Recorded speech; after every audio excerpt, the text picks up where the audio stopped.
Candidates, please get ready for the passage. Mr. Vice Chairman, sir, now I would like to draw the attention of the honorable members of this august house about the poor situation of cotton growers of our country. The poor cotton growers are laboring under depressed cotton prices.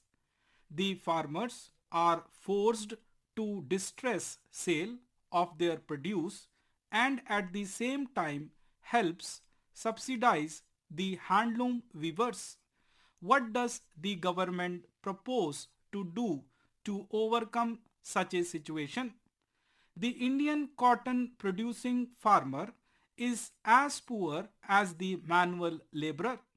I am putting this question and I want the government's reaction thereto. They are not getting remunerative price for their produce, due to which they are moving towards other crops.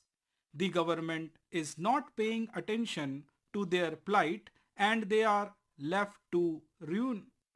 While replying to a similar question in this house, the Honorable Minister said that the government's price policy for agricultural produce seek to ensure remunerative prices to growers for their produce with a view to encouraging higher investment and production as well as safeguarding the interests of consumers by making available supplies at reasonable prices. The cost of cultivation and production of cotton is very high. These costs include the real factors of production and include all actual expenses in cash and kind incurred by the farmer, like rent paid on leased land, value of family labor, depreciation on farm implements and other miscellaneous expenses. Mr. Chairman, sir, I now come to agriculture. Agriculture will continue to be a priority for the government. The total plan outlay for the Department of Agriculture and Cooperation is being increased by 18%. The interest subvention scheme for providing short-term crop loans to farmers at 7% interest per annum will be continued. An additional subvention of 3% will be available to prompt paying farmers. In addition, the same interest subvention on post-harvest loans up to 6 months against negotiable warehouse receipt will also be available. This will encourage the farmers to keep their produce in warehouses. Food security and agricultural development in the coming decades would depend upon scientific and technological breakthroughs in raising productivity. We have to develop plant and seed varieties that yield more and can resist climate change. The food processing sector has been growing at an average rate of over 8% over the past 5 years.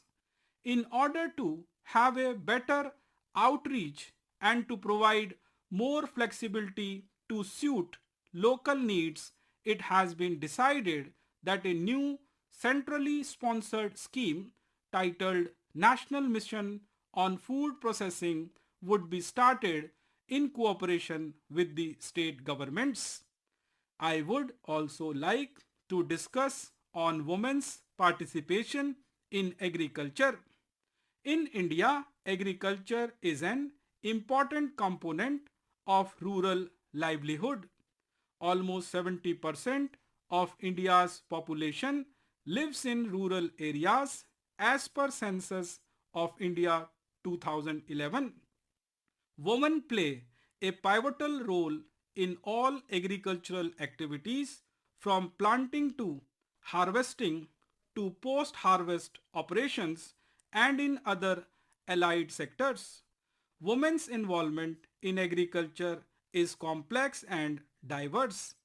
Unlike their male counterpart, women are involved in a wide range of activities in agriculture as well as at home.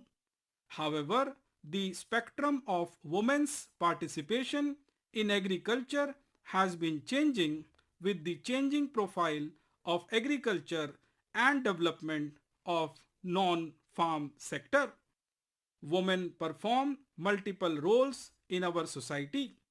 As farmers, agricultural workers, and entrepreneurs, women constitute the backbone of India's agricultural economy. Worldwide, about 42% of women workers were engaged in agriculture. There is considerable difference in the nature and extent of women's participation across the globe. Despite being a major contributor towards sustainable livelihood in rural areas, the women workforce is considered an invisible entity and they face several challenges. Some of the major problems are women are invariably paid lower wages than men for the same work. Land ownership mostly belongs to men. They have negligible role in decision making, including various aspects of farming. They do not have access to credit as they do not have pattas on their name. Only 11% women have access to land holdings, that too mostly as small and marginal farmers.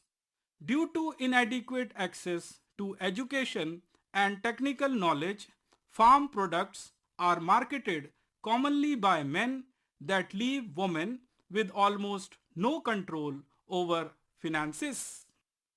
To address the issue of women upliftment that will change the face of rural India, Government of India has taken various initiatives which include gender mainstreaming.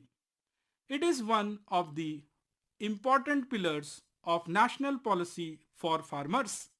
It is an important document which mandated to take appropriate structural, functional and institutional measures to empower women in agriculture and allied sectors by building their capacities and improving their access to inputs, technology and other farming resources. National Research Center for Women in Agriculture was established for developing methodologies for identification of gender implication in farming system approach and developing women-specific technologies under different production systems. A gender budgeting cell has been constituted in the Department of Agriculture and Cooperation, Government of India, for looking into budgeting commitments and for bringing gender concerns on the center stage in all aspects of public expenditure and policy. As per the directives for the Women Component Plan, the state governments have been asked to ensure flow of 30% fund for the benefit of women farmers. Guidelines of centrally sponsored schemes, National Food Security Mission, National Mission on Oilseeds and Oil Palm, etc. stipulate that at least 30% expenditure should be done on women farmers. Sir, I come to water resources of the country. In view of growing demand, water is a precious and a scarce natural resource. The objective of the water policy is to optimize its availability for different purposes, especially for supply of water for agriculture, drinking, livestock, power generation, and various commercial and domestic uses. Efficiency in the use of water is very important and that is the objective. Consequently, areas with high rainfall may experience shortage of water in other seasons.